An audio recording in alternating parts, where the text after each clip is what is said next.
Muhammad sallallahu alaihi wasallam wa ala alihi wa azwajihi at-tahirin ajma'in al-jama'an min al-anbiya wal mursalin wa awliya wa syuhada wa salihin wa ala immatil mujahidin al-qara al-hafaz al-muhaddisin ala hadrati jami' ahli wa jami'il ulama wal mufassirin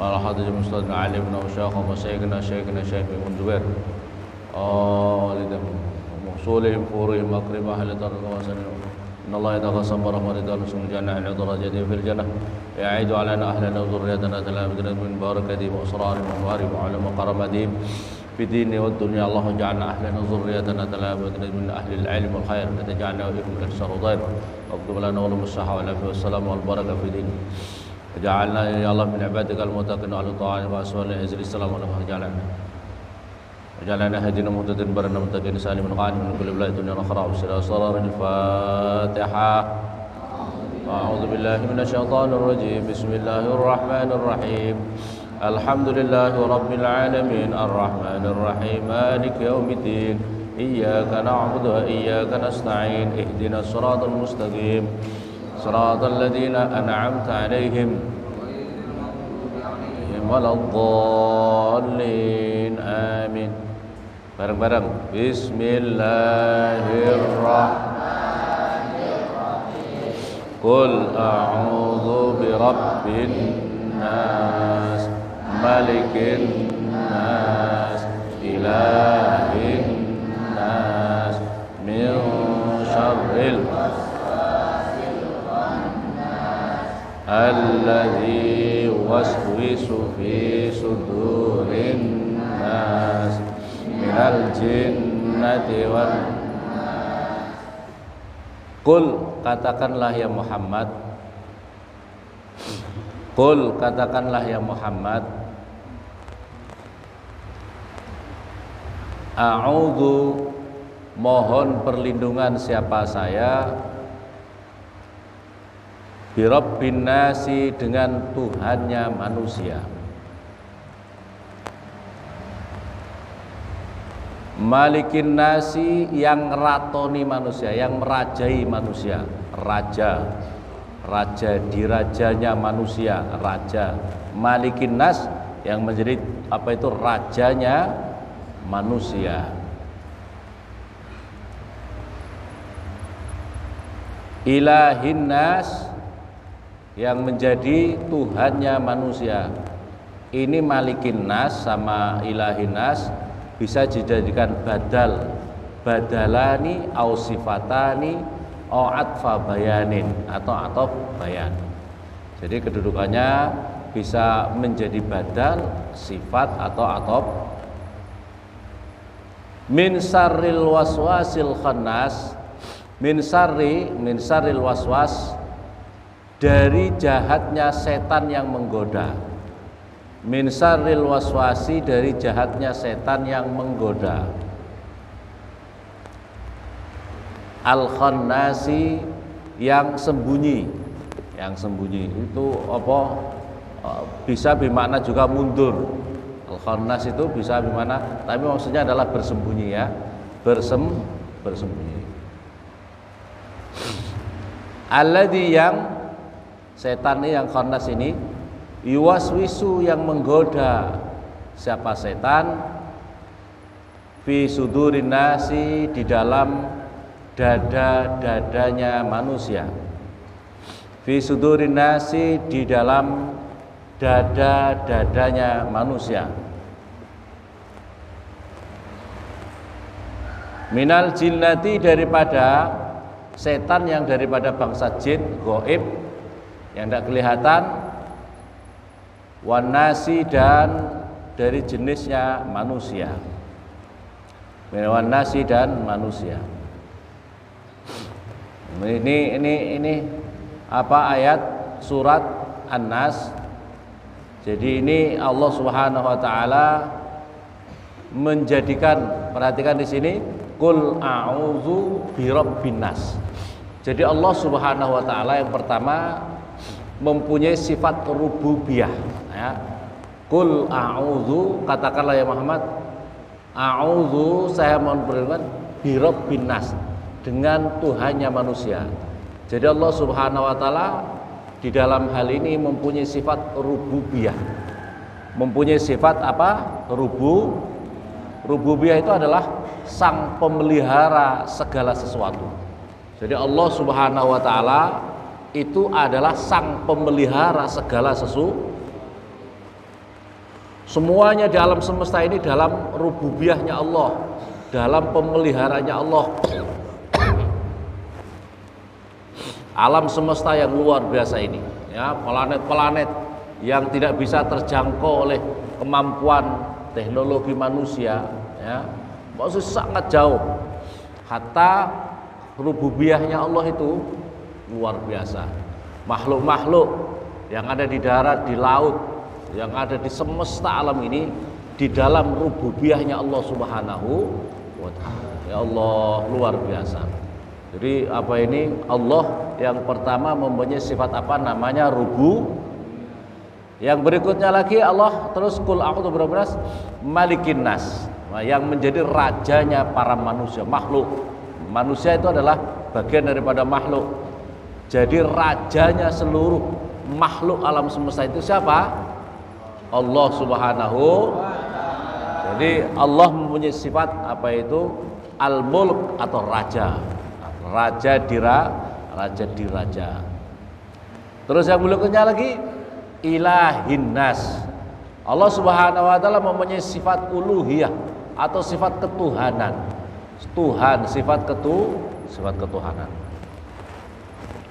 Perhatikan di sini ini. Jadi Allah di dalam surat An-Nas ini, Allah sudah menyebutkan di dalam ini hadis sifat as-salas.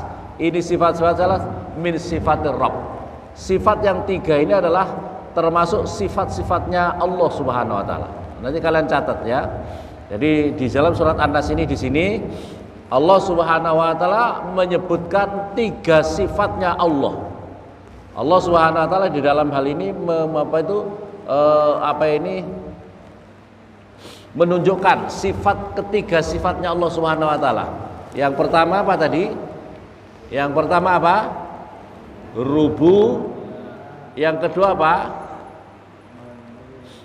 Lihat itu birabbin nas. Qul a'udzu birabbin. Berarti sifat Allah yang pertama apa? Rububi. Yang kedua apa? Al-mul, raja. Allah itu rajanya raja. Terus sifat yang ketiga apa? Apa itu uluhi atau ketuhanan? Paham apa paham? Perhatikan di sini kul a'udzu, saya mohon perlindungan. Kul a'udzu birabbin nas. Katakanlah a'udzu, saya mohon perlindungan. Mohon perlindungan yang pertama dengan menyebut sifat rububiyahnya Allah. Kul a'udzu birabbin. Terus yang kedua sifat Allah al-mulk, sifatnya Allah malikin nas. Terus yang berikutnya lagi yang ketiga apa? Ilahin. Jadi kita mohon perlindungan kepada Allah dengan menyebut ketiga sifatnya Allah Subhanahu wa taala. Sifat rububiyah, sifat yang kedua apa? Al-mulk, yang ketiga apa? Uluhiyah. Uluhiyah itu ilahin nas. Paham apa paham? Minta perlindungan dari apa? Min syarril waswasil khannas. Dari kejahatannya setan yang menggoda. Dari kejahatannya atau jahatnya setan yang al-khannas yang bersembunyi. Al-khannas yang bersembunyi. Jadi setan itu bersembunyi. Kita tidak bisa melihat, ya, mata kita tidak bisa melihat. Tapi apa setan itu, setan yang gaib itu selalu ngumpet, selalu mengumpet, tapi tidak jauh-jauh, ngumpet, selalu mendekati, selalu bersiap-siap, selalu mau memasukkan virusnya di dalam hatinya setiap makhluk. Keturunannya Nabi setan selalu mau menggoda, menanamkan virusnya di dalam dadanya manusia itu, hatinya manusia itu.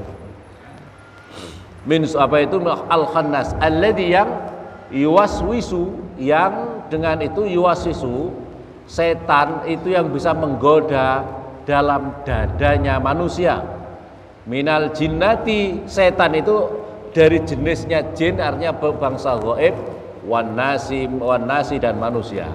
Jadi setan itu ada yang berbentuk dua macam, ya. Setan yang gaib juga menggoda, setan yang tidak gaib yang menggoda. Tapi kadangkala di dalam hal ini setan yang gaib, itu setan yang kelihatan, setan yang doyan sambel, setan yang sama-sama satu tidur sekamar dengan kita, setan yang kadang-kadang makan satu nampan dengan kita, setan yang satu kelas dengan kita, setan yang satu kampung dengan kita, itu kadang-kadang lebih bahaya daripada setan yang tidak kelihatan. Paham apa paham? Syekh Fahru Razi itu di dalam tafsirnya menjelaskan begini.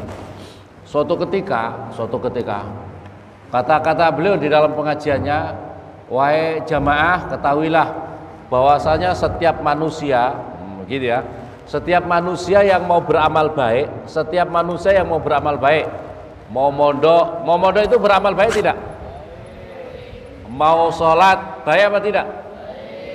Mau hal-hal yang baik, itu semuanya asal orang mau berbuat baik, maka minimal setan gaib itu minimal 70 setan gaib menggoda manusia, masuk ke hatinya manusia, masuk ke pori-porinya manusia, sehingga dirinya bagaimana orang yang mau berbuat baik itu digoda, dibikin ragu-ragu, tidak usah mondok itu untuk apa? Ya, lebih baik jualan pinang, kamu dapat uang. Ya, itu godaan apa tidak? Tidak usah mondok, aduh menak, kasihan kau di pondok itu. Aduh, anak sekarang ini zamannya main HP, main TikTokan, main Facebookan. Kamu di pondok tidak boleh main HP. Setan gaib masuk di sini, digoda. Mondok tidak ya. Asal seseorang mampu mau mondok tapi godaan-godaan itu disingkirkan, maka hakikatnya dirinya telah mengalahkan 70 setan gaib itu. Mengalahkan 70 setan gaib. Maka kemudian kata jamaahnya, ya Syekh, begitu besar godaannya setan kepada manusia. Ya Syekh, saya sekarang mau mengalahkan 70 setan gaib. Memangnya ada apa? Pak, memangnya kamu mau ada apa? Saya mau bersedekah, Syekh. Saya mau bersedekah. Saya mau ambil harta benda saya di rumah. Saya mau bersedekah. Oh, silakan. Begitu pulang, semuanya ada uang, ada perhiasan yang dia punya, ada tepung, ada gandum, ada daging, disiapkan mau dipikul. Begitu mau dipikul, mau disedekahkan fakir miskin, tiba-tiba istrinya datang. Pak, mau kemana Pak? Saya mau sedekah, saya mau mengalahkan 70 setan. Istrinya ribut. Pak, kan kita masih butuh gini Pak, anak kita masih butuh makan begini. Ribut sama istrinya, tarik menarik tadi barang tadi, akhirnya kocar kacir semuanya. Akhirnya kalah dia, kembali ke jamaah, kembali ke majelisnya Syekh Fahru Razi. Terus ditanya, kenapa kok kamu kelihatan susah? Wahai bapak, tuan, ya Syekh, 70 setan gaib sesungguhnya sudah saya kalahkan Syekh. 70 setan gaib sudah saya kalahkan karena saya sudah siapkan harta benda untuk saya sedekahkan. Begitu datang induknya datang, kalah saya Syekh.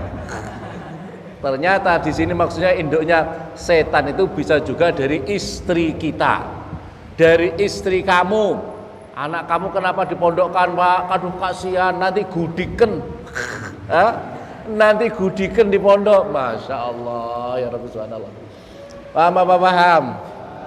Jadi setan itu bisa juga dari induknya yaitu ibu kita. Kalau menggoda, melarang kita untuk melakukan kebaikan-kebaikan. Paham? Bisa juga dari bapaknya. Bisa juga dari bapak. Karena yang menggoda manusia, yang selalu berupaya menggoda manusia untuk tidak melakukan kebaikan. Ya, perhatikan ya di sini ya. Yang menggoda manusia yang untuk menjadikan sebab orang tidak berbuat baik, orang tidak bisa melakukan kebaikan, itu adalah bagian daripada min syarril waswasil alladzi yuwaswisu fi sudurin minal jinnati, dari jin dan manusia.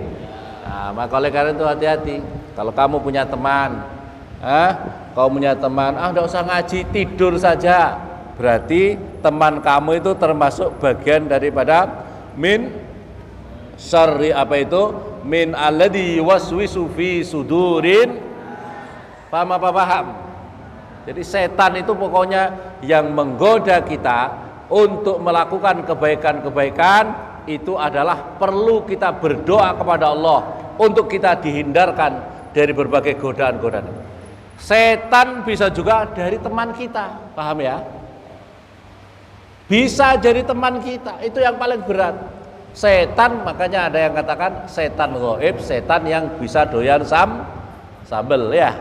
Doyan sambel sama-sama kamu. Ya, setan yang doyan sambel itu yang kadang-kadang repot, berat. Dibacakan a'udzubillahi minasyaitonirrajim. Ini setan yang kelihatan itu susah kaburnya. Tapi kalau setan gaib, kamu ke kamar mandi digoda hantu, a'udzubillahi minasyaitonir, kabur setannya. Tapi kalau setannya doyan sambel, enggak kabur ya. Ya apa tidak? Setannya doyan a'udzubillahi minasyaitonir, dia juga bisa a'udzubillahi minasyaitonir. Masya Allah. Kali ini yang perlu selanjutnya berdoa kepada Allah ini. Terus untuk minta berdoa kepada Allah dalam hal ini yang disebutkan adalah ketiga sifatnya Tuhan. Yang pertama, a'udzu birabbin nas, Allah mempunyai sifat rububiyah. Malikin nas, Allah mempunyai sifat al-mulk. Yang berikutnya lagi ilahin nas, Allah mempunyai sifat uluhiyah. Perlu minta dengan sungguh-sungguh dengan menyebutkan sifat-sifatnya Allah Subhanahu wa taala. Maka oleh karena itu fa'amarul musta'id ayyata'awwada bil muttasib bihadis sifat min syarril waswasil khannas wa syaitan. Jadi Allah Subhanahu wa taala itu memang sudah manusia ini diciptakan, sudah diwakilkan, Allah sudah menugaskan pula kepada untuk setiap manusia itu setan yang selalu menggoda kita. Karena manusia hidup di dunia ini sedang diuji oleh Allah Subhanahu wa taala. Al-muwakkal bil insan fa innahu, maka oleh karena itu fa innahu ma min ahadin min bani Adam, maka oleh karena dalam hadis Nabi tidak ada seorang pun dari keturunan Adam illa walahu qarinun, kecuali baginya ada korin. Korin itu semacam teman. Temannya itu tapi setan. Setiap manusia itu ada korin. Jadi setiap manusia itu ada korinnya. Korinnya itu dipasrahkan, sudah ditugaskan oleh Allah untuk menggoda manusia. Namanya disebut korin. Kamu ada korin. Korin itu adalah setan yang dipasrahkan untuk menggoda kita ini. Nah, terus kemudian ditanya, laufa korin yazinu lahu al-fawahis, yazinu lahu al-fawahis, yang dengan korin itu senantiasa memperhiasi baginya kejelekan-kejelekan, perbuatan jelek itu kemudian dihias-hiasi dengan seolah-olah baik. Jadi setan itu korin ini punya tugasnya itu apa? Perkara-perkara yang jelek itu diperindah seolah-olah baik. Ini korin, paham apa Mbak? Setiap manusia itu, maka kita harus berupaya jeli, berupaya bersungguh-sungguh. Ini kira-kira bagian daripada korin apa tidak? Ini bagian daripada korin apa tidak? Korin itu tugasnya adalah dalam hadis Nabi ini yazinu lahu al-fawahis, senantiasa memperhiasi perbuatan-perbuatan yang jelek, perbuatan-perbuatan keji. Suatu contoh gini, perbuatan-perbuatan yang keji gini, pacaran itu boleh enggak? Pacaran itu ya boleh lah, halal. Wong itu kan mau sama mau, mau sama mau, berarti boleh lah. Kan tidak merugikan, kan hak asasi Iya. Lah haknya Allah mana? Oh, hak asasi manusia. Allah punya hak untuk kita. Jangan kita buat-buat hak asasi manusia. Sholat atau tidak itu kan hak asasi manusia. Loh, Allah punya hak untuk diri kita, lebih berhak untuk menentukan kita. Atau orang yang membuat hukum HAM, hak asasi manusia, yang lebih berhak untuk diri kita itu hak apa itu? Hukum manusia atau hukumnya Allah? Yang berhak untuk diri kita itu hukumnya Allah atau hukumnya manusia? Hukumnya Allah. Allah punya hak untuk kita. Wa ma khalaqtul jinna wal insa illa liya'budun. Paham apa paham? Yang lebih berhak untuk kita ini siapa? Allah, gitu loh.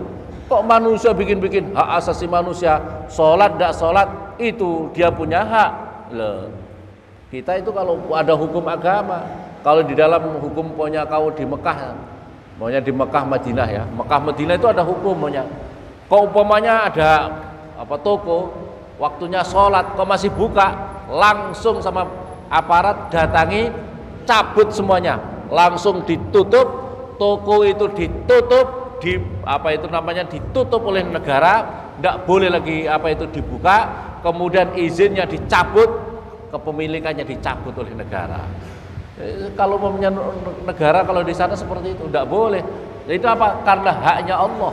Jadi ada waktunya sholat, tutup semuanya, toko kanan kiri semuanya di kawasan Masjid Makkah Madinah semuanya wajib tutup. Waktunya sholat kalau masih melayani langsung dicabut izinnya,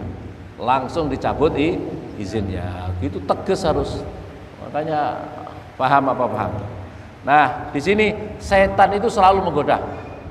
Pokoknya nggak usah mondok, nggak usah ngaji. Setan itu menggoda. Enggak ngaji tidak apa-apa, wis enggak ngaji tidak apa-apa. Ini tugasnya Qarin.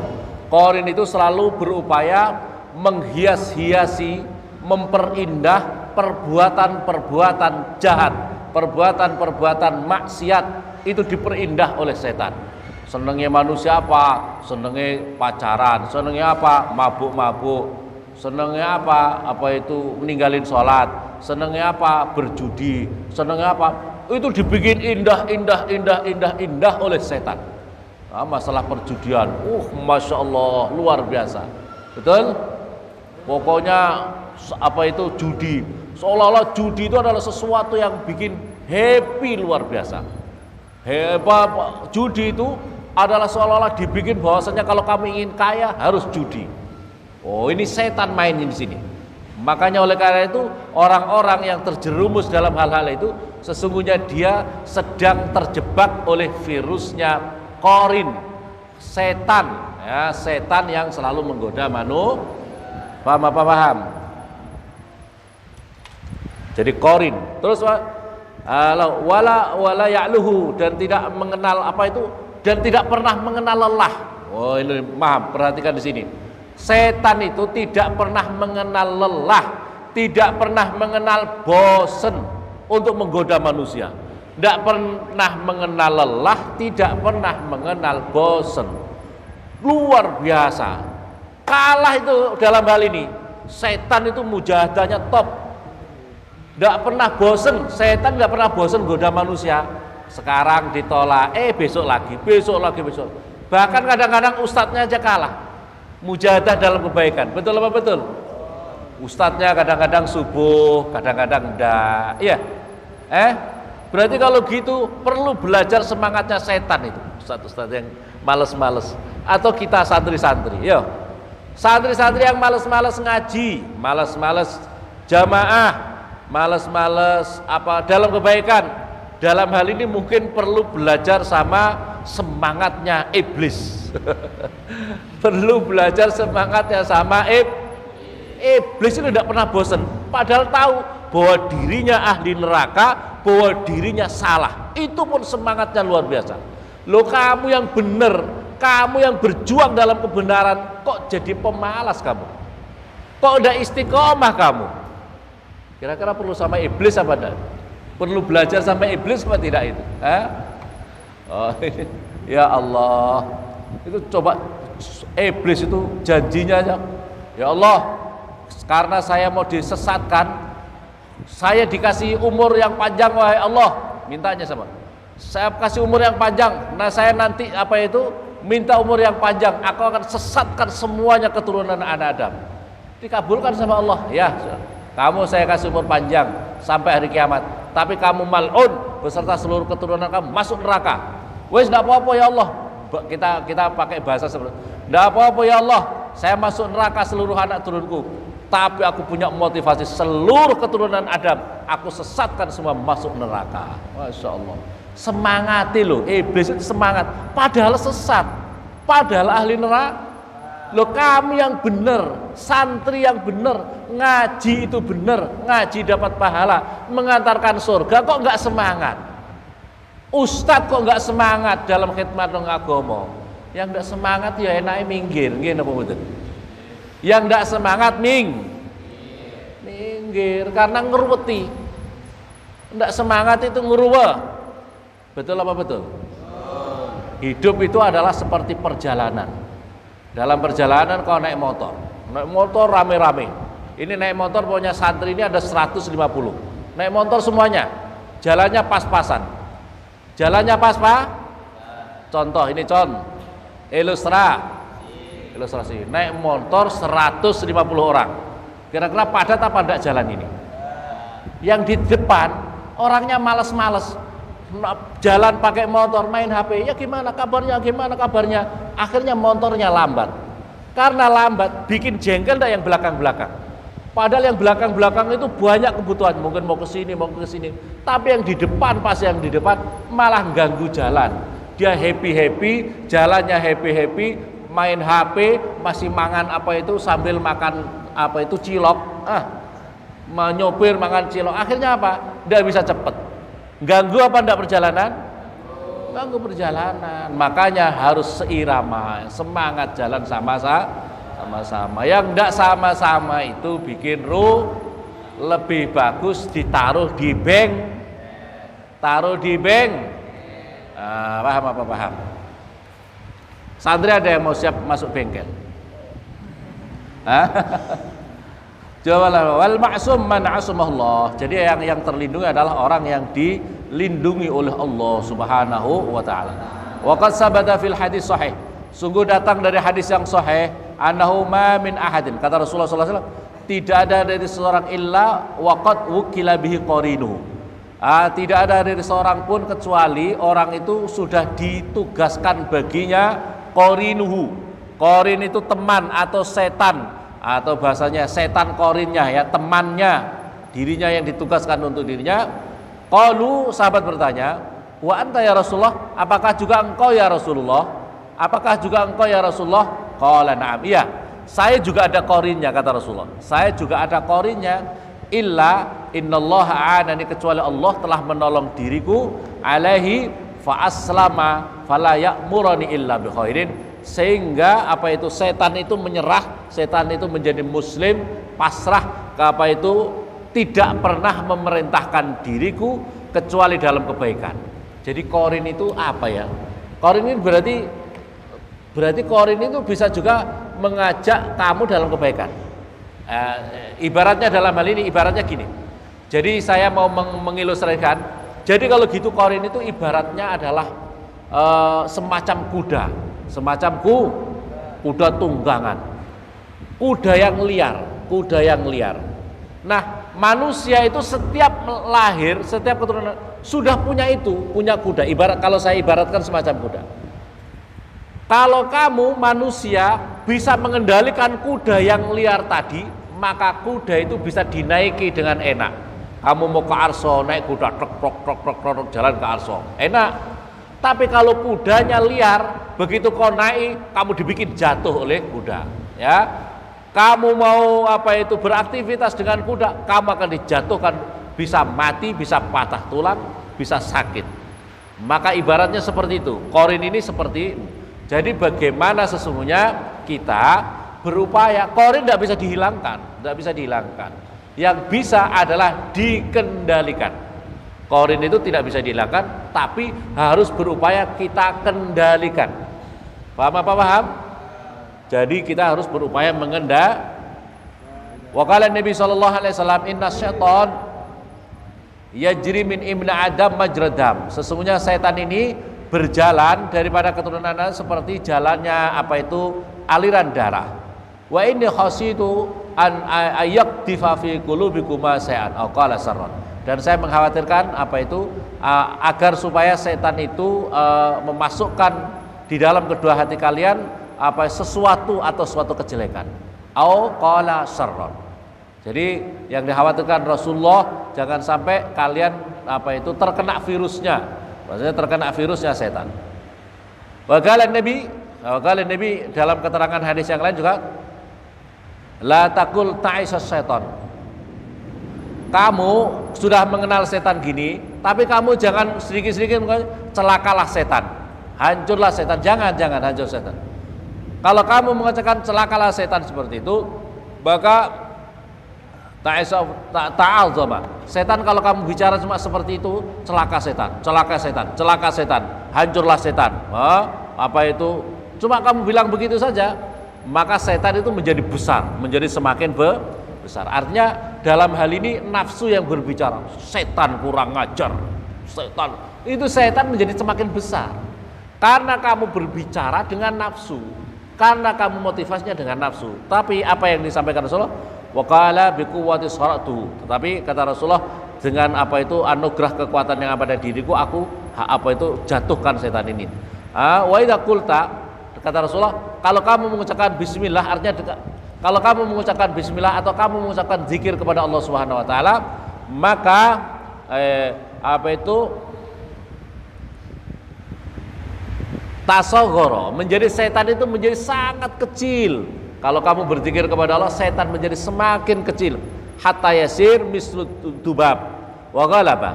Maka setan itu menjadi semakin kecil seperti lalat dan dikalahkan.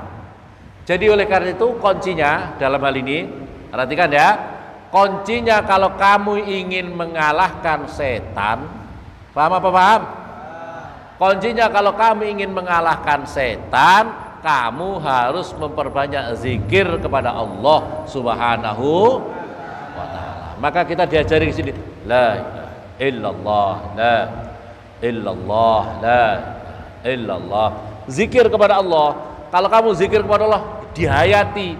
Soalnya la ilaha illallah, la illallah, la ilaha illallah Muhammad Rasulullah. Bikuli lamhatin wa nafasin adada ma wasi'ahu ilm.